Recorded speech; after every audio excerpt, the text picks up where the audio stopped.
The following is a local resident producers program. The program content is the sole responsibility of the producer and does not necessarily reflect the views or policies of CATV2, Oshkosh Community Access Television, the City of Oshkosh, the Oshkosh Cable Television Advisory Commission, or Time Warner Cable.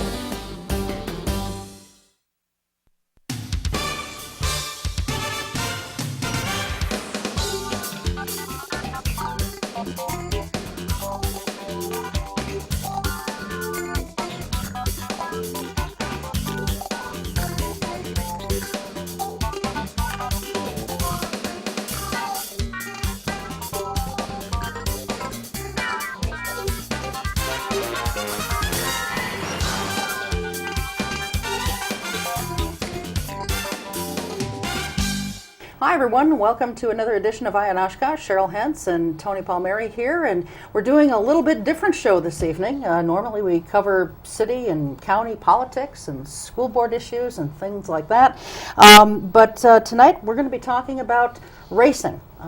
For any of you long-timers around here, you know that every Tuesday night races used to be held over at the old fairgrounds at the corner of Murdoch and Jackson. And actually, Murdoch and Maine actually is where the racetrack area Murdoch, actually Jackson, was. and Maine, yeah. And for the last several years, it's been out at the fairgrounds, out off of County Trunk Y. And we're here tonight to talk with two of the promoters and such for the races, better known as Oshkosh Speedzone.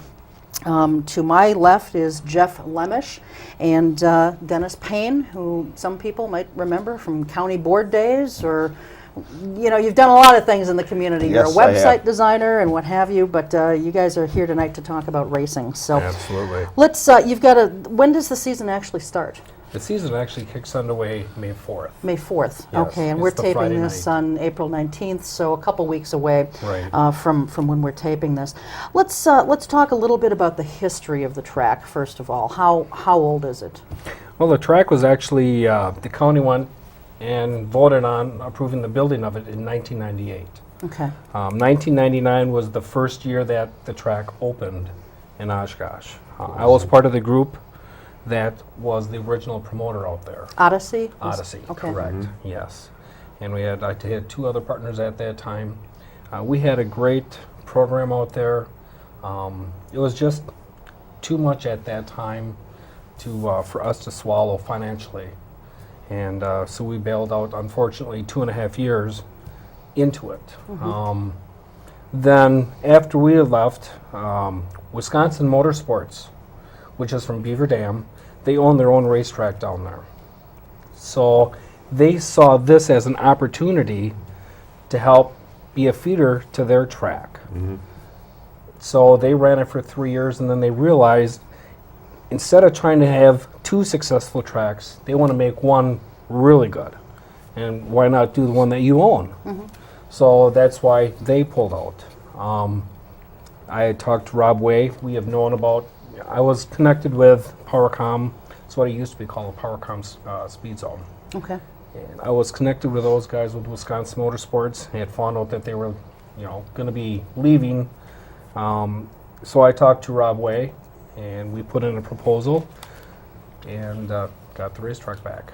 And, one of the things that you mentioned is that, it's been kind of historically difficult for promoters to make money out there. I Right. mean, you're not nonprofit, right? This is No, a for-profit exactly. organization.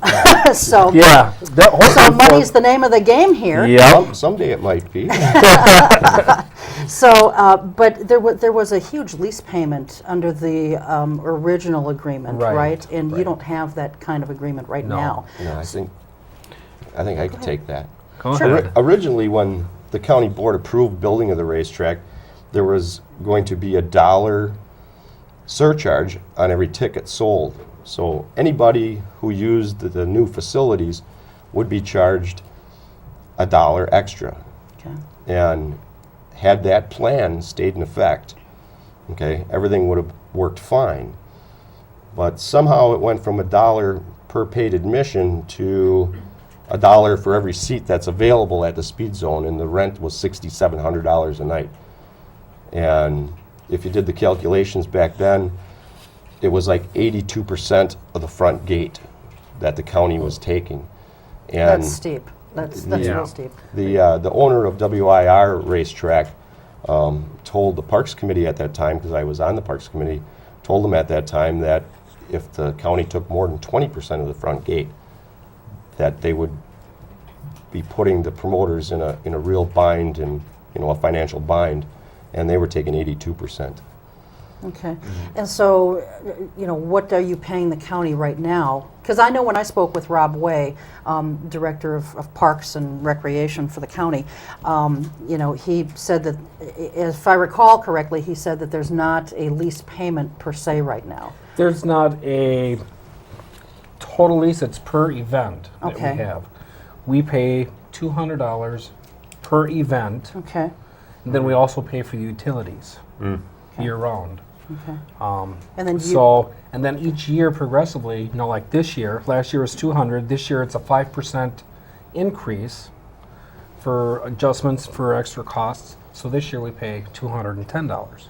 Okay. And next year it'll be 200 and whatever it is, So every year it's a 5% increase. And then do you clean up the facilities yourself? Yes. Or you do? Okay. Yes, we take care, it's a turnkey operation. We come in, we do the advertising, we run the show. After the show is over with, we clean up the facility, and then it goes back to the county for whatever they want to use it for. So no county staff from the Parks Department or anywhere else is, no No. one from a public sector thing is coming in and providing services at all? The only thing that we would have for that part of it is their new maintenance director out there, Lauren. If we were to have something break out there, Okay, we have sure. phone numbers to get a hold of them to say, come on out, the bathroom's overflowed. Because we can't fix that because we're not able to do that. Right. It's in the contract where they have to take care of that. But as far as like maintenance and stuff, like last year, we had the PA system just gave out. It's only 6 years old, and it just completely stopped working, and we had to have a sound company come in. Sure. And it wasn't in the county's budget, of course, to fix that. So the Speedzone had to pay to do that. Right, Impact Motorsports paid. Right. They have that done. I know you guys want to focus on the present and the future programming coming up this year, and we're gonna do that. But just one last thing on the past, especially for you, Dennis. When the county board approved this in '98, was it? You were on the board, and at that time, most of the supervisors who voted for it really believed this was going to be a successful track. I mean, you had a little study you'd done, a survey, and why didn't the track ever meet up to the expectations that people thought it would meet up to when they voted for that? Simple, one reason. And I explained it earlier in the show. Miss Jane Van de Hey insisted on $6,700 a night for rent, when it was only supposed to be $1 per paid attendance. And in the proposal, if you look at it, and it's in our public library, if you go there and you look at it, it's $1 per paid, admission. And it was supposed to be for anybody who used the new facility. So when Country USA came in and used the new facilities, they would have been required under that proposal that the county board voted on and passed, that they would have been required to pay the extra fee. So too. since, let me make sure that we're clear on this. Would you argue that since '99, the attendance at the races has been fine? That it was only this Van de Hey deal that has been the problem? Because the way it's looked in the press is that racing didn't turn out to be as popular as you guys said it would be. It's The attendance that's there is what's average at all the other racetracks. in the state, yeah. In the state of Wisconsin. What's an average attendance? The average what is that, attendance yeah. is about 1,200 people. Okay. That's including coupons that go out. That includes kids that are coming in, because our prices are adults are $10. Okay. Students 11 to 16 are $5. 10 and under are always free, with it accompanied by a parent. And then that includes the kids, everybody in general that goes into the stands. What's the capacity? The capacity is 4,000. 4,000. Have we ever had close to 4,000? We had at one time, I know we had like 2,500, and that was for a sprint car show. But Dennis, wouldn't you agree that, again, I don't want to keep rehashing the past, but back in '98, '99, wasn't Odyssey strongly suggesting that this would regularly draw close to sold-out events? And that just didn't happen. No, it didn't. If you look at the proposal, Yeah. and it's available in the public library, Sure. it gave them estimates and figures based on all different types of attendances. Okay. And a lot of that information that went into that proposal came from the Fulton Van Dyke study that the county paid, I think, $25,000 to have done. Okay, so these numbers weren't just pulled out of the air. I mean, sure, Right. they made it look like Right. in the newspaper that I was, pulling the wool over somebody's eyes. I had no idea, if people remember back to the days of Leo Speedway, it was jam-packed. But that was 20 years ago, 30 years ago. Right. People led a different life at that time. They didn't, Sure. they didn't have soccer and gymnastics, and softball. And I mean, you had Cub Scout baseball, and that was about it for kids to do. You went to Pollock Pool for swimming lessons in the morning, and you swam there all day long. Right. Tuesday night came, everybody went to the races because it was the only thing to do. Right. Right. So everything was based on projections. Sure. And it wasn't just, the projections weren't just at, 4,800 people, what the capacity of the facilities is. People say, well, why'd you build the extra grandstands? If you're only getting 1,200 people. Right. The other grandstand held 2,400. Right. Well, I can tell you this. Last year during the county fair for the demolition derby, okay, the grandstand was at over capacity.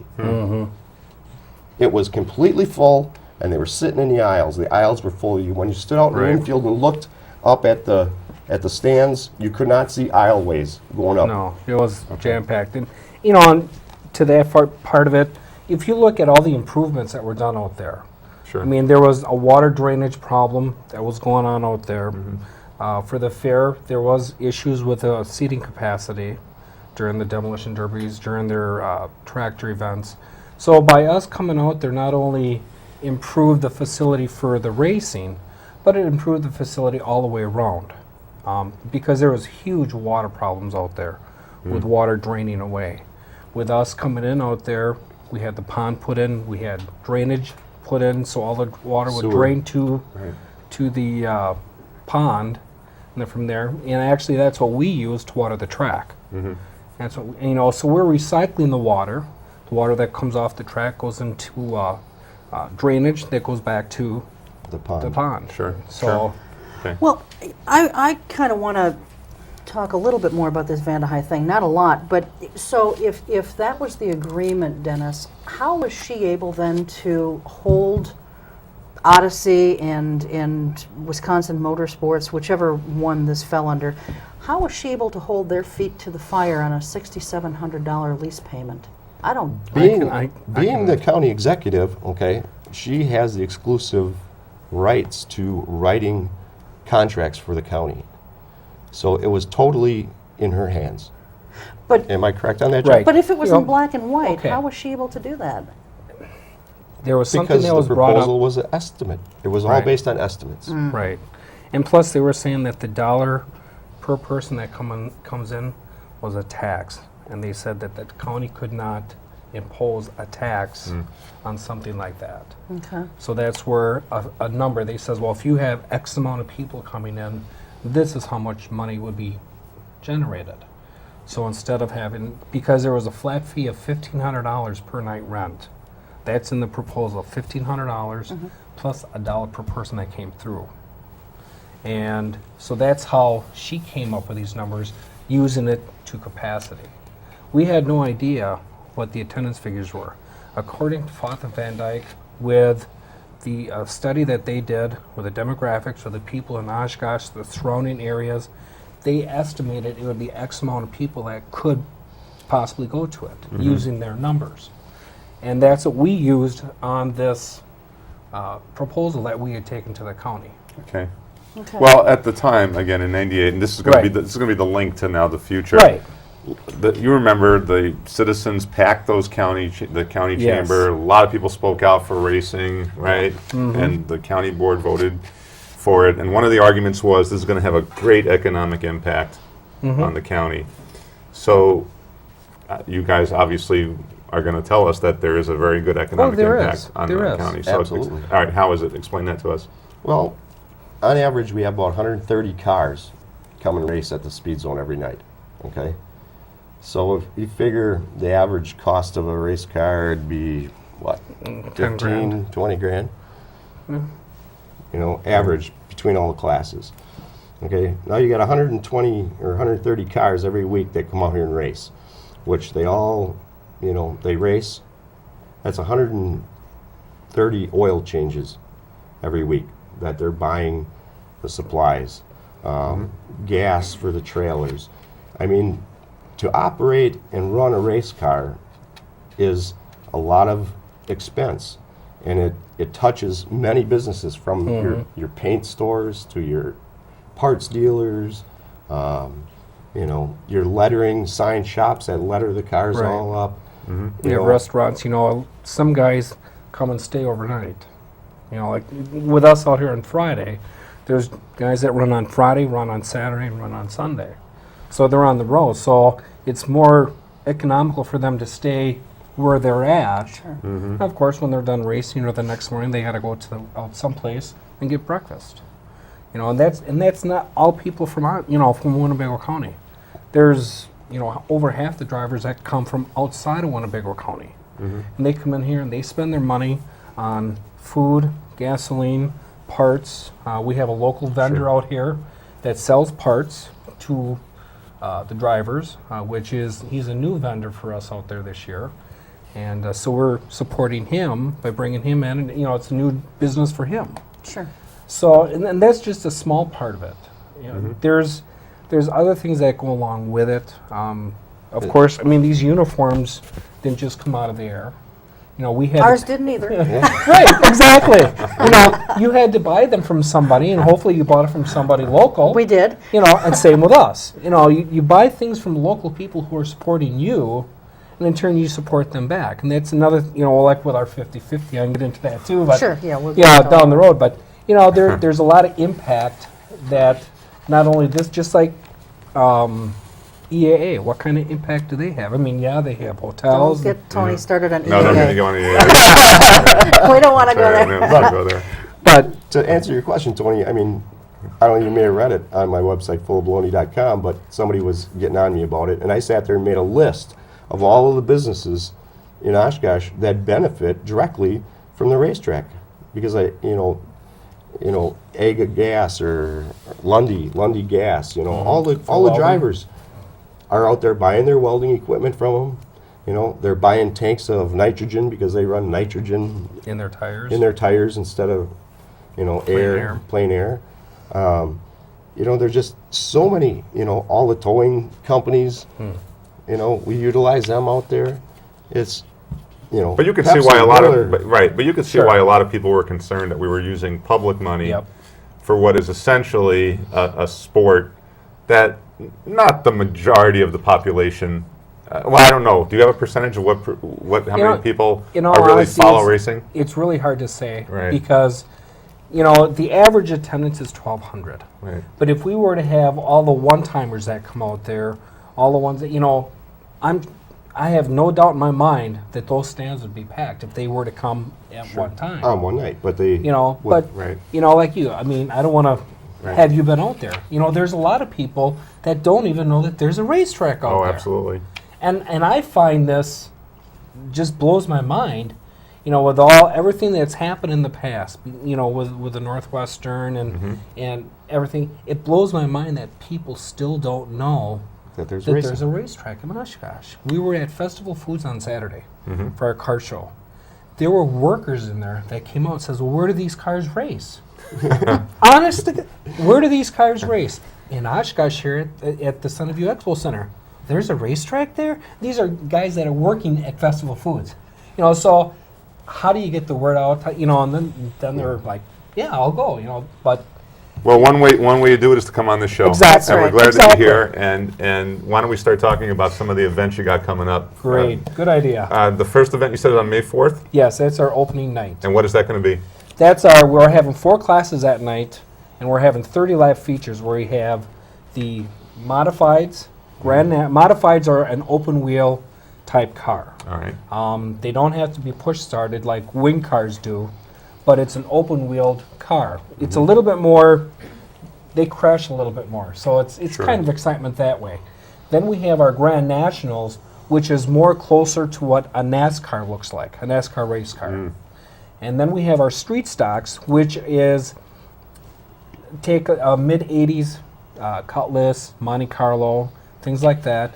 They put safety equipment in them, the roll bars, you know, because they all have to have safety equipment, the roll bars and Sure. all that stuff, just like a NASCAR does.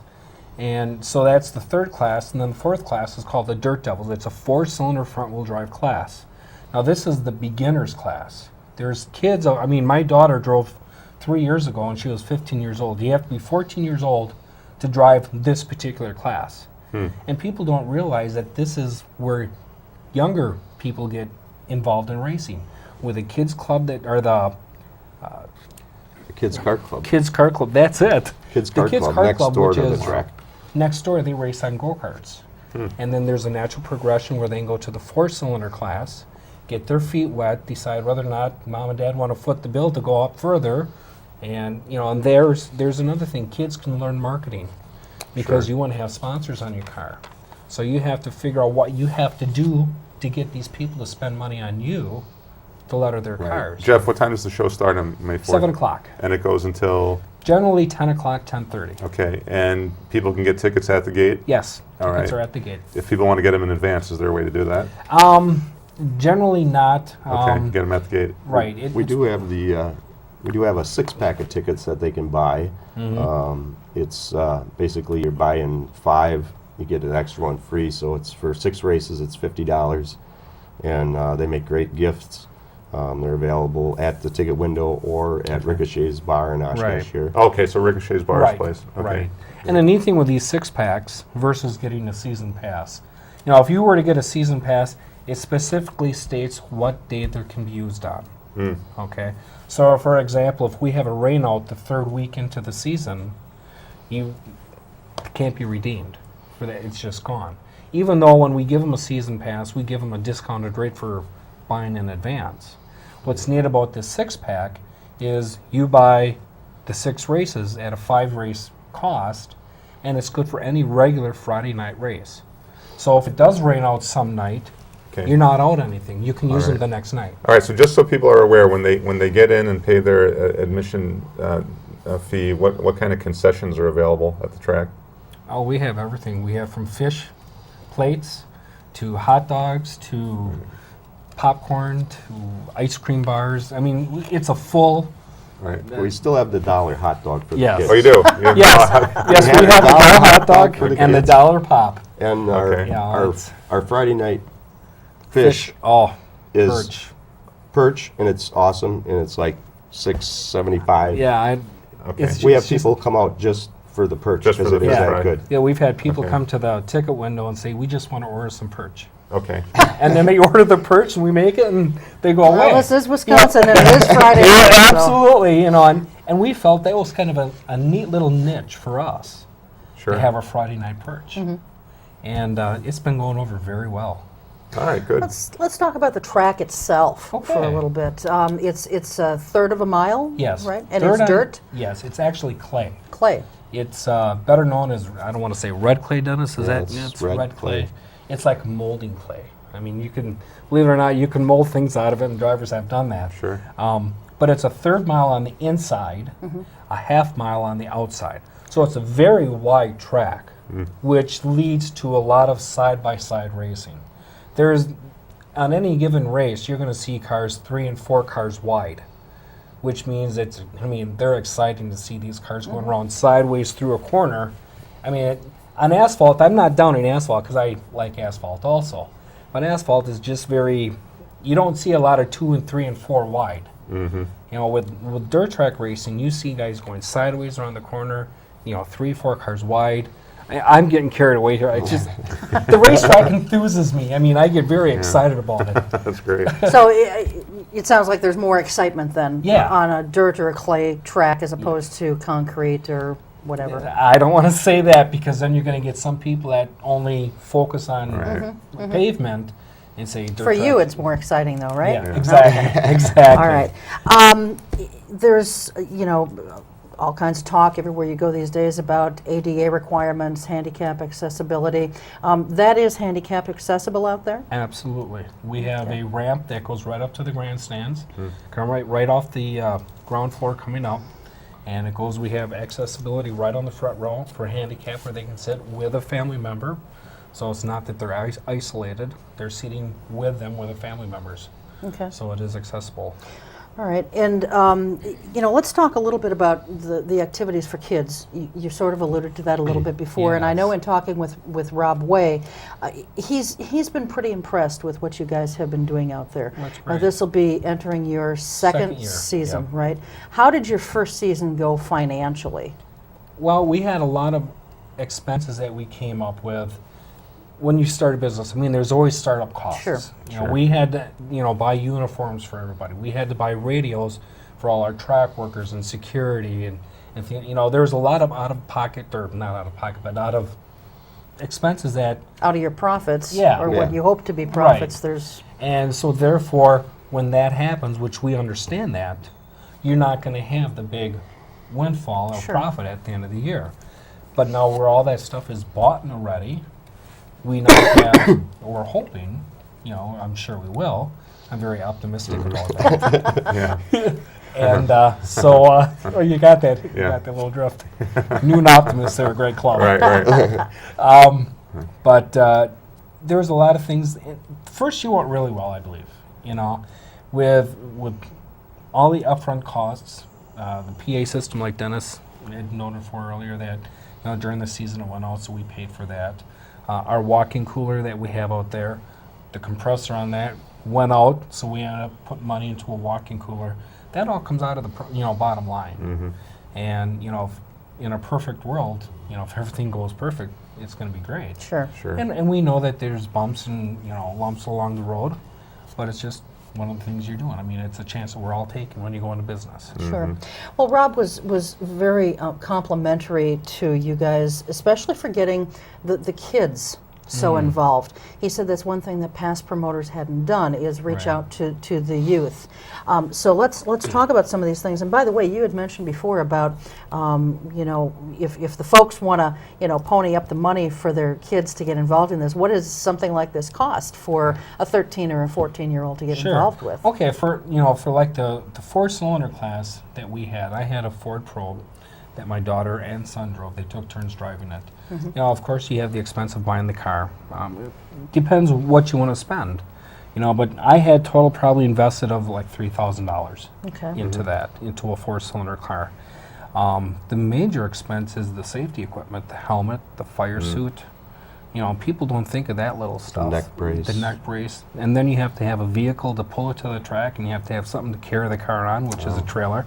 So all these other expenses, you don't take into consideration. But You think of just what the car's going to cost. But a dirt devil, you can get into that for $3,000 easily Oh, with yeah. with everything.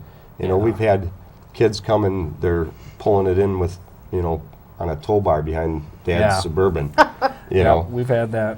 And then we got other ones that come with them in full enclosed trailers. It's Yeah. just a matter of what you want. Exactly. But that's the low budget, starting class. Mm-hmm.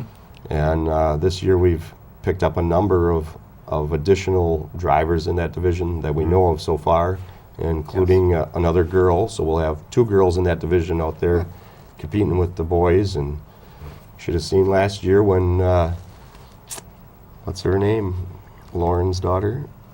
I can't think of her name. That's all right. Anyways, Lauren from Lauren's Auto Body, his daughter, she won her first feature race last year. And Yes.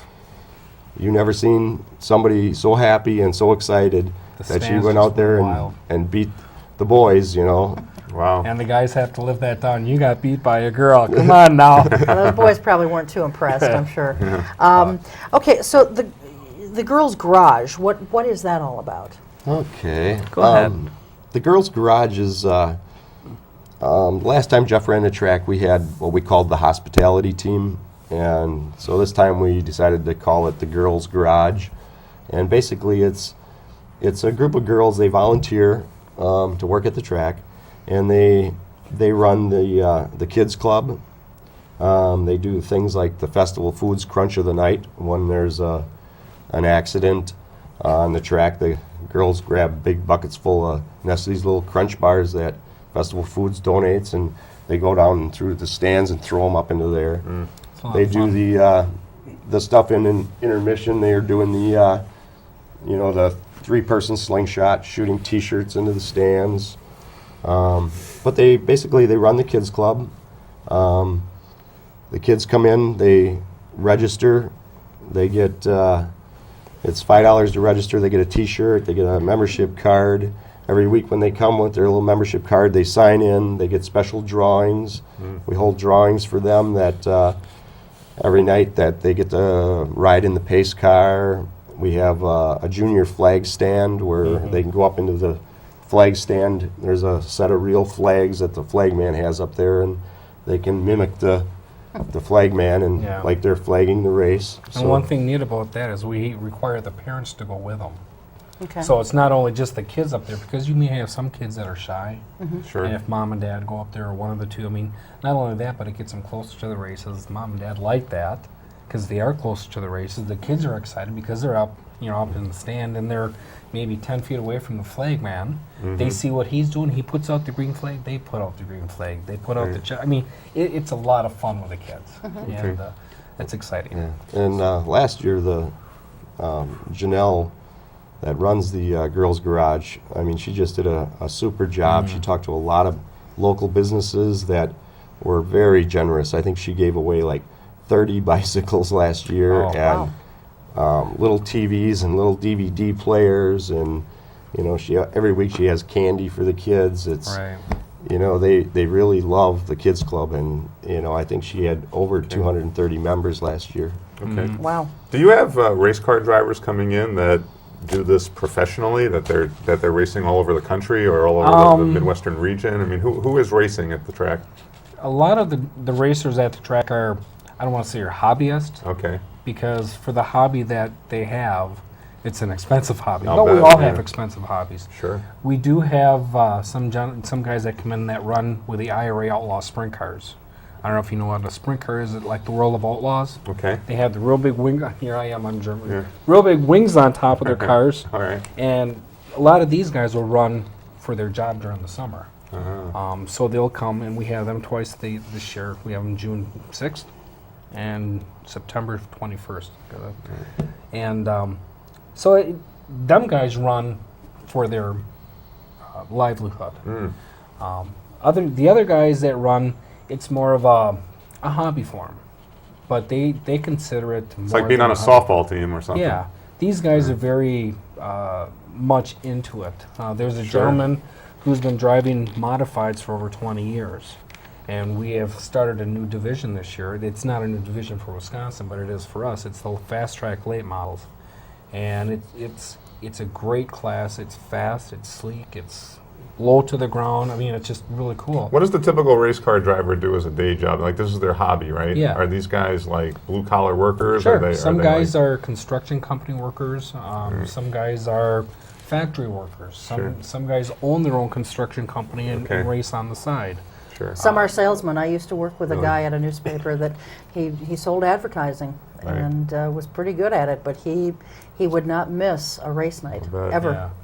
So They come from all different walks of life. Oh, and, yes. It's amazing how the resources and the talents that they have, the thing that they can do. It's like, I always say, it's like so many times it's like it's really nice to have race friends, because if you don't know how to do something or make something or fix something, you just call them and they know how to do it. It's really funny. They're so resourceful people. Oh, they are. And very nice people. Yep. I bet. But they're not doing it for prize money, mostly. No, you're not going to make money. You're not going to make a racing for living money. off of it from a local track. But right. yes, they want prize money because it costs them money Sure. to run. I mean, and if they go out there and Smash roll up a car the car. over, smash it up, it's... Right. But it sounds like a lot of these guys are into the adrenaline rush of this whole thing. Yeah. That's, Oh, yeah. yeah, absolutely. I mean, when I drove last year, or 2 years ago, it was okay for me. I mean, I thought it was going to be more than what it was. Oh. And then I let my kids drive it, Sarah and Michael, and they just had a blast. And that adrenaline, seeing your kids driving Yeah. and doing well, that excited me more than anything I've ever done before. I mean, it was just, it's hard to put words into that kind of excitement. Sure. Does it concern you at all, though, Jeff, as a parent, thinking about the possibility of your child getting hurt out there? I would rather get in an accident in a race car than an accident on 41. These cars are so well built. I mean, you're strapped in with a 5-point harness, which you got 2 belts coming over your shoulders. You got a lap belt, and then you got a submarine belt that comes up. I mean, you're seatbelted in that car. You're not going to move. Then you have a full 4-point roll cage with bars all over the place. I mean, so you're less likely to get hurt in one of these cars. Than you Than you are are in the playing highway. high school football. Yeah. Yeah. High school football, I would say, is more dangerous. More dangerous to than get hurt. stock car racing. Right. You know, on the flukes that you see on, with NASCAR with Dale Earnhardt, and them are all flukes that happen. Sure. There's crashes that NASCAR has, and you wonder, how did the guy walk away from that? Right. But The price of fuel is not going down, right? right. So is that how bad is that for this? We'll find out this year. Seriously, is that going to discourage some people from pursuing I their hobby? don't think so. I mean, people want to do what they want to do, and yeah, it's going to affect them doing something else. Yeah.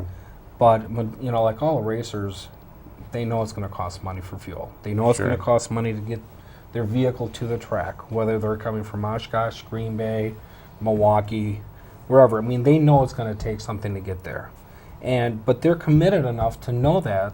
Mm-hmm. And yeah, they want to win money. Do most of these vehicles run on basic unleaded gas? Or do they run No, on, what do they the run on? modifieds run on alcohol Okay. or Methanol. All right. And the late models, they run on pump gas, where they can go right down to Quick Trip or Mobile, whatever, Okay. and get the gas right there. And that's another neat thing that with this class brings in, you have to have a certain type of pump gas Okay. to run it. And that's also going to help the area businesses around it because they got to buy the gas. I think the gas prices are going to discourage the fans more so than the racers. When the gas prices were lower, we'd have fans walking in the door that come up here from Milwaukee or Sure. West Bend and Right. whatever. But people are going to be less likely to Sure. drive that distance to go to the local track when they can Right. go to the local track that's closer to them. Right. Do you guys get noise complaints? We haven't had one. We talked to Rob. I've been in touch with Rob throughout the whole year last year. Not one? Not one complaint, knock on wood. Yeah. It's Nice. it's one of those things where a lot of people remembered what the old racetrack was, Leo Speedway. Yeah. Back then, they didn't have any exhaust on the cars. It was just straight headers coming off the car. And yes, they were loud. But I tell you what, Harley Davidsons, the motorcycles that you drive down the road, are louder than these race cars out there. I bet. Believe it or not. I mean, so, plus, we try to run our divisions where the quieter cars, we run later on at night. So it doesn't become a noise issue. Okay. Sure. Let's talk about these different divisions. We've kind of Sure. touched on them here, but for a novice like I am, and Tony, I think you're probably a novice Yes. too. What are the differences now? You mentioned them before: Dirt Devils, Street Stock, Grand Nationals, IMCA Modifieds, and then Fast Track Late Models. How do these differ? Well, One big difference is the price of each one. But that's you want to explain well, I'll do the Dirt Devils. Okay. Dirt Devils are a 4-cylinder car, and you can do virtually nothing to it other than give it a tune-up, put a roll cage into it, a racing seat, and a window net. You have to knock all the glass out, of course, and Sure. chain the doors shut. So it's very low budget. There's actually a claim on the whole car, and what a claim is it's a way where if you say you finish a race, and Tony's went out and spent $4,000 on this little 4-cylinder car, and he beats you. I'm going to be mad. If you finish the race competitively, okay, and you think that Tony's spending too much money on his car, you can claim Tony's car. but it's a claim swap. It's a claim swap. So Wow. Tony gets your car, you get his car, but you have to pay him, what is it, $300 or something for the Dirt Devils? I don't remember offhand, but yeah. So there's a claim and that's to keep the cost. So that keeps the cost down. Okay. Right. So you don't have guys entering that division Okay. and, you know, trying to win and by putting a bunch of money into the car. So it's very inexpensive. I mean, most of the guys, when they do it, they run out and buy 2 cars. They take one apart for all of the spare parts, and they build the race car out of the other one. Right. Sure. So that's the beginner class. That's where we have the young kids into it and all of that. The next class up is the street stock division, which is a really popular division. We have approximately, 35 that compete on a weekly basis. Mid-30s, yeah. And In that class. it's like a Monte Carlos, Monte Carlos Cutlasses. cutlasses from the 80s style, metric frames. They're allowed to do quite a bit to the engines to make them go faster, so they do put on a good show. But we don't let them get carried away with, you know, putting different rear ends in them and Sure. everything else. So it's like a step up, you know. To be competitive in that class, you're probably looking at $8,000 to $10,000 if you built a car from scratch. Right, but you can go out and buy cars from somebody who's got them that drove them last year for $5,000. I mean, they don't hold a resale like, you know, I don't think any car holds a resale. But it's a fairly nice class to get into. I mean, it's another good starting class. Okay. Okay. Grand Nationals? Grand Nationals, they look more like your cars that you see on TV with NASCAR. Okay. They've got the newer style bodies on them. They sound more like NASCARs. I mean, it's a pretty unique class. There's only 4 tracks, I'm sorry, that run this class, and they are the most looking like a NASCAR. Yeah, that class, I mean, that you can do a little bit more on the motor, you know, versus a street stock. You can put screw jacks in for springs, where you can adjust the different positions of the car. So there's a little bit more stuff you can do to them cars. How fast do they go? I would say the average speed for Grand Nationals, 75 All right. out there. Then you have modifieds, which is, it's more of a, I don't want to say a kit car, but it's tubular. It's a tubular chassis that's, you know, they take a regular Fabricated. car chassis and they just take the frame part of it and then they build a complete tubular, you know, with a frame. frame, and then they use sheet metal to build the body for it and all that. So they're fast. They have open wheels because they don't have fenders over the front wheels, and they're very twitchy. You know, it's not something that you'd want to stick your 12-year-old or 13-year-old kid in. I found or out your that- 14-year-old kid because they're not real forgiving cars. I mean, they I found takes a out lot of that- experience to be able to drive them, and they're exciting and they crash. And if they get next to each other and their wheels go up on top of each other, it's a big ball of mess. Yeah. You know. And I found out how twitchy they were last year. After one of our practices, I talked to one of the drivers. I asked him if I could get in and drive his car, and he goes, "Sure, why not?" You know, that was the worst thing to do, Really? but I got in it and putted around the track a little bit, and next thing you know, my gas pedal's going down, and I come around a corner sliding, and I thought I was going to hit the wall, so I let off the gas. Well, that's the worst thing to do because your front tires are turned right towards the wall, and it snapped me right into the wall. So after I did that, I putted back to the pit area and opened up my wallet and said, "Here you go, guys." Oh, man. So it was an expensive venture, but. Wow. And then you have the late models, which Yes. is a very exciting class for us this year. We have had late models running out here in the past, whether it was with us, Odyssey, or Wisconsin Motorsports. We have had late models, but now we are bringing them in on a weekly basis. They are, if you know what a door wedge looks like, you know, these Yeah. cars are, I don't want to say similar to that, but they're similar to that. They've got the real wide tires. They run, I want to say 14-inch, these tires are like huge. Aluminum rims, you know, Yeah. aluminum rear ends in them. I mean, These everything's cars are aluminum. $30,000 cars. They're Right. fast. Yeah, You know, they'll do 100, probably 130 down the back stretch. yeah. So these are like the highlight of the night usually? Yeah. Oh, yeah. Yeah. And the neat thing that we're going to do is we're going to rotate the classes, so you don't see the same class at right. the same time every week. Okay. Plus, it's it's fun for the drivers, because in the beginning of the night, generally the first class that goes out there gets a really sloppy track. Mm-hmm. And it's not fair to the same class to have that class Oh, go out right. every single week and not be able to put on some kind of a decent show. Right. So what we do is we're going to start rotating the classes so they each get a chance to go and drive in the slop. Because once you drive a few heats on it, the track will become very tacky. And that's when you start seeing some really good racing. Okay. So, but the fast track late models we're really excited about. It's a new division. It's a sanctioned division, which means there's a parent company that has a set of rules. That's a national organization. They have a set of rules, and that's what you follow. And anybody around the United States, if they run a fast track late model and they want to come up here, say they want to go on vacation, and a lot of guys, racers, will take their cars on vacation.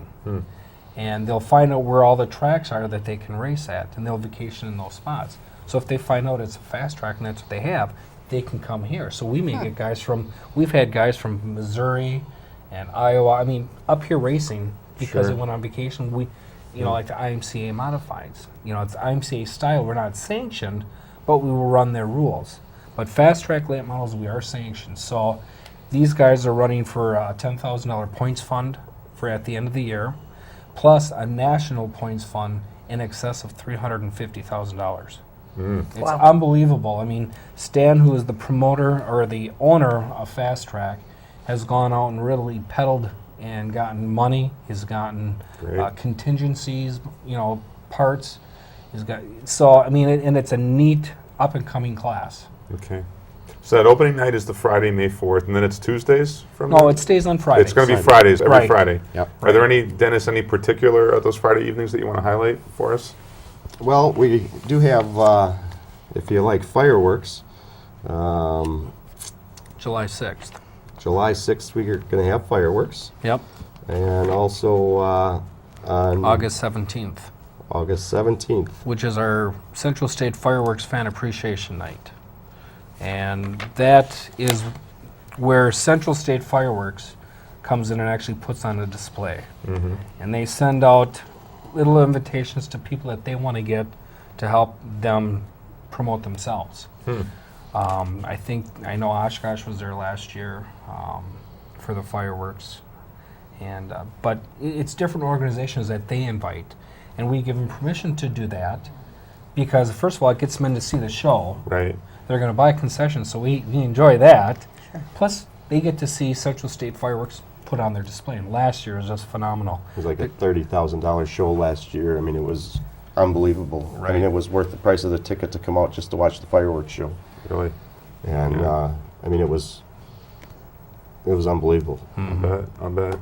Do you have any other special events coming up during your Sure. upcoming season? We have 2 IRA sprint car shows, and that's coming up June 8th, I believe that's what it is, June 8th and September 21st. First, yep. Now, these are the guys that run with the World of Outlaws when the World of Outlaws come in the area. These are the...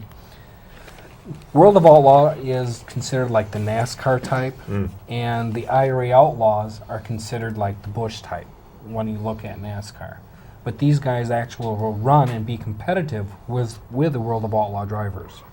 And these cars average, are on this track, 120 average. Wow. These things are flying. When they crash, they're spectacular. They go flying, they are cool, and that is a very, very exciting show to watch. And of course, we're trying something new this year. At the end of the year, it's going to be our Grim Reaper 250. Now, what that is, that's an enduro race where it's one class, it's a 4-cylinder class. If we have 100 cars show up, they all go on the track at the same time. And they run 250 laps or 3 hours, whichever comes first. Wow. And there's no cautions. There's only red flags. If a car starts on fire or a car rolls over, then we'll stop the show and get that person out. But what's really neat about this, they just keep racing. So if a car stalls on on one of the corners or front stretch, we have the Grim Reaper, which is a truck that we have. It's cool. And it'll actually go on the track and push his car off the track while everybody else is racing. You know, it is.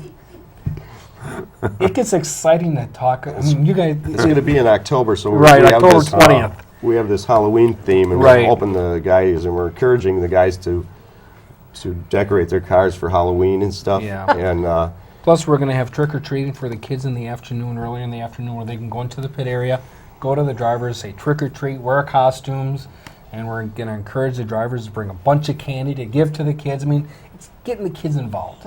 Nice. And so we have that coming up. We have some snowmobile races coming up in the winter.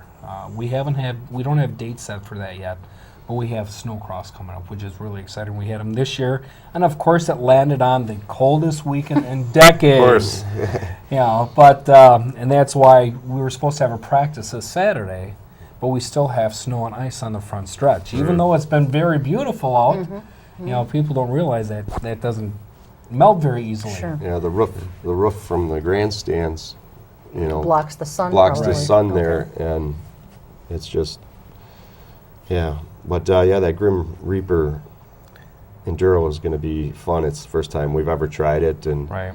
it's very low budget, and Yeah. you know, it's like in the rules. We asked one of our friends who also promotes a track if we could just use his rules, you know, and he said, you know, by all means, he says, you know, use my rules, he says, but do not change them at all. And Right. in his rules to keep it, you know, really inexpensive is that he claims The top, the top three three cars. cars. So if you win first, second, or third, you lose your car, but you get the prize money. Right. So, I mean, Well, I don't know But which I'd well, prefer. put it this way: $1,000 to win. Yeah. I mean, I think it's 1,800, 700 for the top three spots. You know, and the guy, it's encouraged not to put a lot of money into these cars. Mm-hmm. You know, there's going to be banging and there's going to be door crunching, but it's encouraged not to put the money into them because you may lose your car. You know, if you don't want to lose your car, then you forfeit the money. Okay. But it's going to be really exciting with that. Okay, for someone who's never been to racing before, Okay. let's say you got a husband and wife and 2 kids. They've never been to the races before, but they're watching the show. They're thinking about it. What would be some reasons to go? Because let's put it this way: suppose you got a family of 4 that want to go to races. All right. How much money are they going to spend on that night? All right. $10 for the adults. Okay. Okay. If they have students, 11 to 16, All right. that's $5. And anybody 10 and under is free when they come Okay. with their parents. Okay. So we're trying to keep it family oriented. And our price that we have for our admissions is equal to what all the other area tracks are Okay. charging also. So we're talking probably like for family of 4, maybe $30 to get in. Yeah. All right. Yeah. And then once they get in, what's like an average concession price that people pay? Oh, it varies of what you want because we use Beck's meats for our hot dogs and hamburgers. So, but you know, a hamburger is $3. Okay. A can of soda is $1. Now, of course, we sell beer products. We got all 3 of the Sure. major beers out there, and so I mean, Okay, so it it's sounds like nothing it's- any more than what you would Yeah. spend going to a restaurant. Yeah. Or going to a movie, it sounds Yeah. like. or going to the Timber Rattlers game. Yeah. Right. It's it is, the concessions, you know, are reasonably priced. You know, and like I mentioned before, we have the $1 hot dog for the kids. And, but yeah, and it's more than just racing. Okay, somebody comes there, you know, they think, well, maybe we should go out and try this racing thing. You know, if they would just come out, even if they come out once a year, and they have no idea anything about it, all they have to do is look around the stands and sit near some people that look like they are there every week, and you can Yeah. see them because they got their flags and everything. Sure. If they sit down by them, they'll meet some of the nicest people they ever wanted to meet, and those people will be more than happy to tell them about the absolutely, races sure. and how everything's working, and you know who's good and who's not, and I mean, And what's really they'll have a blast. Is it free parking? yes, Okay. free parking. And what's really neat about it's a family inside of a family, because some people will come out there just because they know somebody, and they create a relationship that way. Oh, You know, absolutely. family, and so it's a lot of fun that way. Okay. But What happens if the weather's great when the evening starts, and then do you have to immediately stop the races when it rains? We can try. It all depends how much we watch the weather. We have Okay. weather Radar out radar there. and that. All right. So if we know it's going to come really bad, we will let everybody know that there's bad weather coming, and we'll do what we can to get the program in. If we rain out, which means we don't get any of the feature qualifying races done, we have to, then we'll, what's called rain check it, All where right. they can use their ticket the next 2 weeks to come Great. back to the races. Great. And we give them 2 weeks because a lot of times people have commitments for the next week or whatever, so you have a 2-week time window where they can come back and race. And during the time that they're there, they have a chance to win like a 50-50 raffle. We have different organizations, like the Legions. We have Cub Scout and Boy Scout troops that come in. We have some of the high school baseball teams come in. And what it is they do the 50-50 raffle. Sure. And if, like you, Cheryl, if you win, you get whatever their 50% is, and the other half goes back to the club or organization, whichever it is. That's our way of giving back to the community also. Nice. I know we have some of the AMRO veterans coming in to do a 50-50. We have some of the Oshkosh one, Legions, and so Who was the group last year that wore all the costumes? that was the Oshkosh North Drama Club. Oh, wow. And Nice. they raised, I can't remember how much money they raised, but they raised a lot of money. Nice. And it goes back to them, I'm a parent, I've got kids, and it's costing all of us parents to give more money to the schools for our kids to do things. Well, this is another way for them to do that. So if any organization wants to get involved out there, make sure they get a hold of one of us to see if there's any open nights for it, and we'll gladly let them come Okay. on out. Okay, very quickly, because we're Yes. almost out of time. Can you, in about 45 seconds, tell us about the new announcer? And you've also got a new Oh, scoreboard, too, yes. right? Okay. I could do that. The gentleman that we got has been the announcer for 20 years at Slinger Speedway, Todd Bailing, and he's very good, and he brings excitement to the racing like nobody else in the state. I mean, he's Great. well worth his money. And now this year, like you said, we're adding a new scoreboard. It's huge. It was sponsored by Miller Beer and Shoreview Lanes. Shoreview Lanes, and we're hoping to have it up by the first race. It shows 10 places, so you'll be able to sit in the stands, and if you aren't a real avid race fan and you're wondering how do you know who's winning, you can look up at the scoreboard and it'll tell you the top 10 places, and it'll tell you how many laps are left to go in the race and all of that. So Okay. And just quick, Excellent. give us your website address. it's www.oshkoshtspeedzone.net. We've been Oshkosh putting it Speed- up during Oh, the we show, have. too. Okay, Yep. great. Took care of that. Great. Guys, thank you very much for being Thank here. you. It's This been a is- real pleasure. Exactly. It It was, a lot of yes. fun. And we made the full hour, so. Yes. Great. All right. Tony, thanks. Welcome back. And as always, thanks to you folks at home. We'll see you next time. Until then, take good care. Keep your eye on us. We've got our eye on Oshkosh.